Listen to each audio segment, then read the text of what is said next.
Donc, merci d'être venu à cette conférence débat qui est une première pour Synergile. Et avant toute chose, je tiens à remercier toutes les personnes qui ont permis la réalisation de cette manifestation. En premier lieu, l'équipe de Synergile que je tiens à saluer chaleureusement pour le travail et l'organisation délivrée ce soir. La région Guadeloupe aussi qui nous accompagne depuis longtemps. Les services de l'État, l'ADEME et la DIECT avec qui nous avons le plaisir de travailler.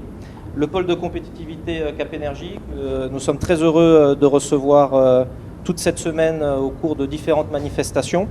Le pôle de compétitivité aussi Calitropique, que nous sommes aussi très heureux de recevoir. Le Fab Lab de Jarry. La collectivité territoriale de Guyane. Et les groupes Total et Génergie qui ont contribué aussi à l'organisation de cette journée. À toutes et à tous, un grand merci. Et j'espère que ce débat ainsi que toutes les manifestations qui seront organisées autour permettront de tisser des liens entre les différents acteurs et territoires. Alors Synergile, c'est quoi? C'est le pôle d'innovation de la Guadeloupe. Il a été créé en 2008 sous l'impulsion d'entrepreneurs, de centres de recherche, de collectivités de la région Guadeloupe. Et aujourd'hui, on regroupe 3 départements d'expertise. Le premier est historique, c'est l'ingénierie de l'innovation, dont la mission première est de susciter, accompagner, structurer les démarches d'innovation sur le territoire, sur les thématiques d'énergie renouvelable et de matériaux adaptés aux contraintes tropicales. Nous hébergeons aussi depuis 2016 l'Observatoire régional de l'énergie et du climat, dont la mission est de produire à l'échelle de l'archipel guadeloupéen une synthèse et une analyse des données les plus exhaustives possibles sur nos productions et nos consommations d'énergie sous toutes ses formes.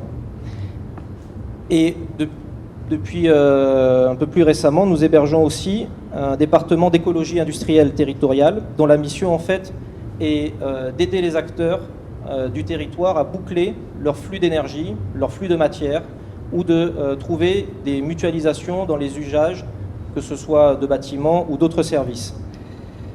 Et nous allons aussi créer dans les mois à venir 2 nouveaux départements. Le département Guadeloupe Mobilité Durable qui aura pour vocation de susciter et d'accompagner des initiatives sur la mobilité raisonnée et décarbonée. Et un département de bâtiments durables dont la mission sera de constituer un centre de ressources pour avoir des datas et échanger les bonnes pratiques sur la construction adaptée à nos contraintes cycloniques, à nos contraintes tropicales, et de pouvoir accompagner les acteurs, que ce soit en termes de formation ou en termes de labellisation sur ces thématiques.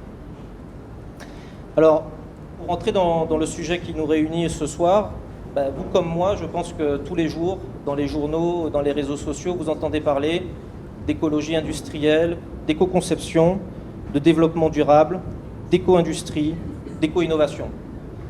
Parfois, ces mots ils sont utilisés à outrance, parfois sur des thèmes qui n'ont rien à voir d'ailleurs avec le sens profond de ces mots. Et vous comme moi peut-être, vous en venez à vous demander, est-ce qu'on n'est pas en train de tomber dans du greenwashing, comme disent les Anglais, est-ce que tout ça c'est pas du bullshit? Alors, face à tant d'informations, souvent contradictoires, la vraie question qui se pose de nos jours, je pense, c'est à quoi nous devrions prêter attention? À qui nous devrions croire et prêter notre oreille et notre temps? Parce que dans le passé, si la censure opérait en bloquant le flux d'informations, il faut bien prendre conscience qu'aujourd'hui, la censure, elle opère en nous inondant d'informations non pertinentes. Et nous passons du coup beaucoup de temps à discuter de problèmes annexes ou de nous éparpiller sur les sujets qui ne sont pas les sujets de fond, les sujets centraux.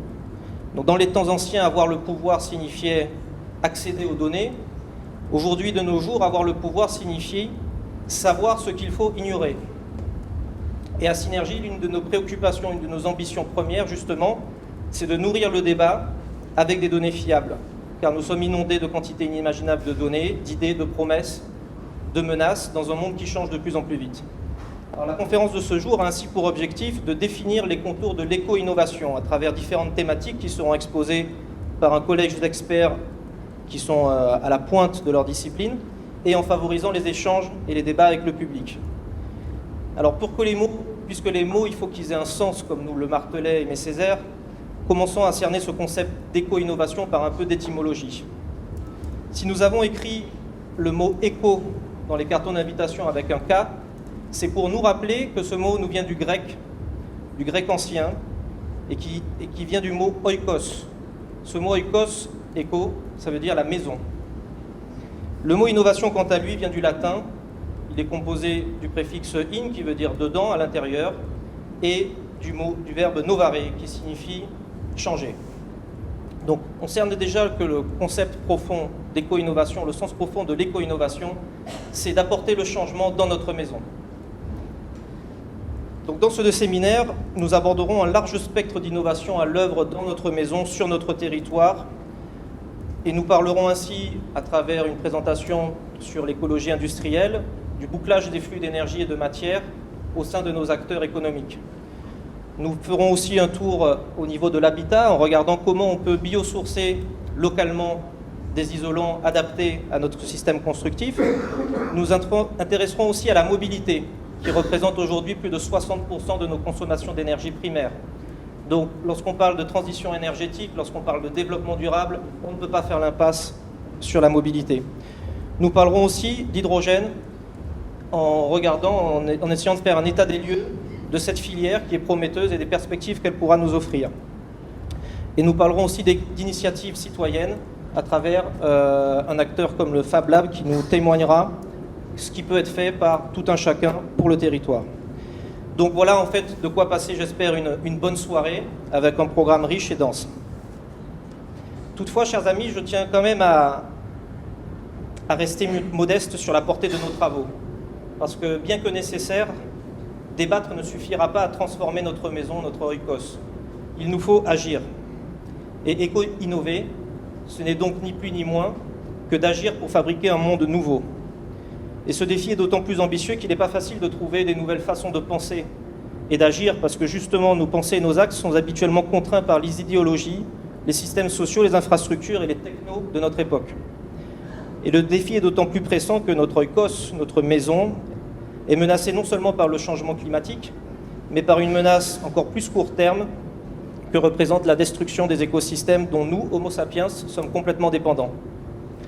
Alors, où en sommes-nous justement en 2019 sur le terrain de l'action ? J'aimerais illustrer en fait notre situation avec deux photos. La première photo qui m'a beaucoup marqué en 2019, c'est cette photo. On y voit une forêt en sale état, on va dire, avec de la technologie humaine, un beau bulldozer, et on y voit un singe, un peu désemparé. Et pour moi, cette photo, elle fait écho aux nombreuses photos qu'on a vues en 2019 sur les feux de forêt, sur la déforestation massive qui est à l'œuvre sur notre planète. Ne pensons pas que ça se passe ailleurs, que ça se passe à l'autre bout du monde. Ça se passe ici localement aussi. On peut citer l'exemple de ce qui se passe à Douville, où les autorités ont le plus grand mal à arrêter une déforestation sauvage. Alors pour des raisons parfois qui peuvent sembler légitimes aux uns, illégitimes aux autres, le résultat est le même.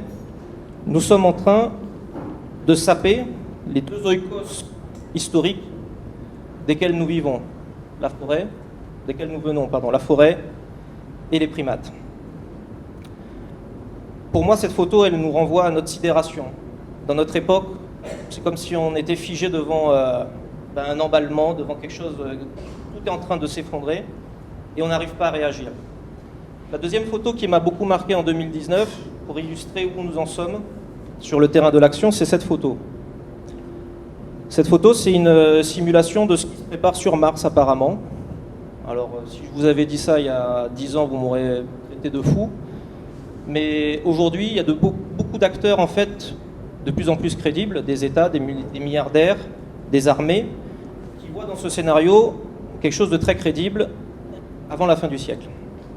Alors, on y voit beaucoup de techno, rien que les images sont parlantes, et on y voit un autre oikos, une autre maison. Donc la question à terme qui se pose, c'est est-ce qu'il va falloir choisir la maison terre ou une autre maison ?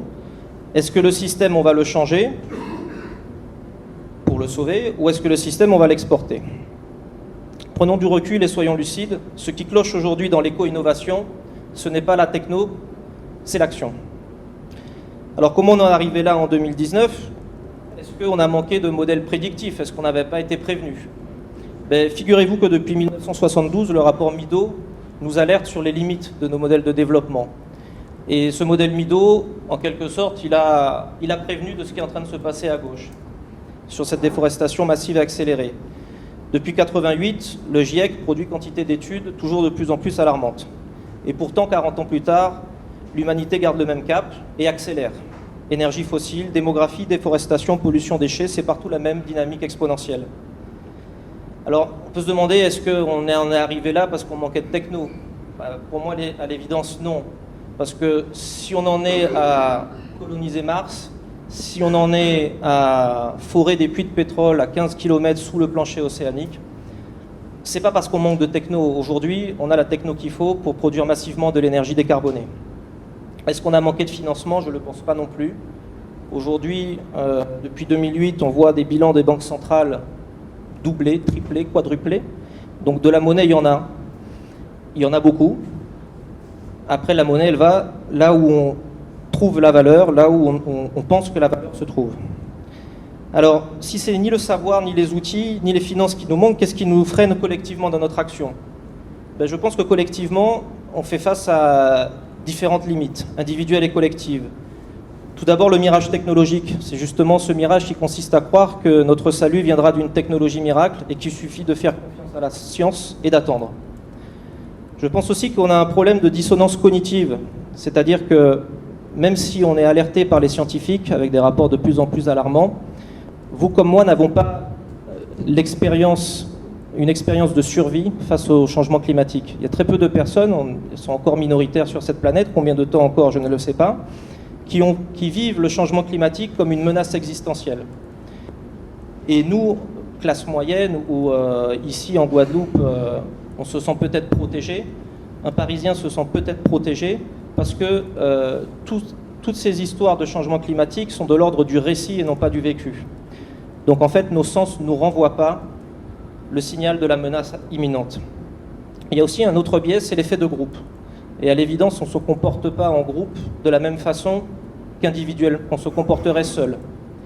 Et lorsqu'on est face à un péril, beaucoup d'études montrent que lorsqu'on est seul, on réagit beaucoup plus vite que lorsqu'on est en groupe, parce que justement, lorsqu'on est en groupe, on positionne notre action par rapport à celle des autres.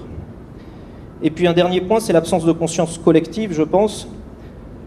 Dans un livre qui m'a beaucoup marqué, de Marcus du Sautoy, qui s'appelle « Ce que nous ne ferons jamais », l'auteur considère qu'au final, la conscience, c'est la distance que l'on prend vis-à-vis de soi-même, cette capacité d'établir une causalité à son propre sujet. Et si en tant qu'individu, nous sommes pleinement conscients de nous-mêmes, si nous sommes capables d'établir des causalités, si je bois un verre d'eau, je sais que c'est parce que j'ai levé le bras pour amener le verre d'eau jusqu'à moi, et bien collectivement, socialement, nous ne pouvons pas en dire autant de notre société. Nous n'avons pas une conscience de groupe. Et le fait est que le modèle actuel, le système, comme on le dit, nous détourne de notre écosystème, de notre oikos. Et l'individualisme met à mal notre capacité d'établir une causalité à notre société. Rabelais nous le disait déjà au XVIe siècle, la science sans conscience n'est que ruine de l'âme. En 2019, pour l'humanité du haut mur, cet avertissement n'a jamais été aussi pressant. Alors, chers amis, avant d'ouvrir nos travaux exaltants, gardons à l'esprit que l'éco-innovation ne saurait se réduire ni aux technologies, ni aux organisations nouvelles, ni aux marchés financiers. L'éco-innovation questionne notre rapport aux autres et notre rapport à l'ensemble de l'écosystème. Plus que jamais, je reste persuadé que l'éco-innovation se jouera d'abord dans nos cœurs, dans nos foyers, dans nos quartiers, dans nos écoles, dans nos labos, dans nos entreprises et, si j'ose dire, dans nos bulletins de vote. Puissent nos travaux ici nourrir positivement les débats à venir dans chaque foyer guadeloupéen. Merci de votre attention.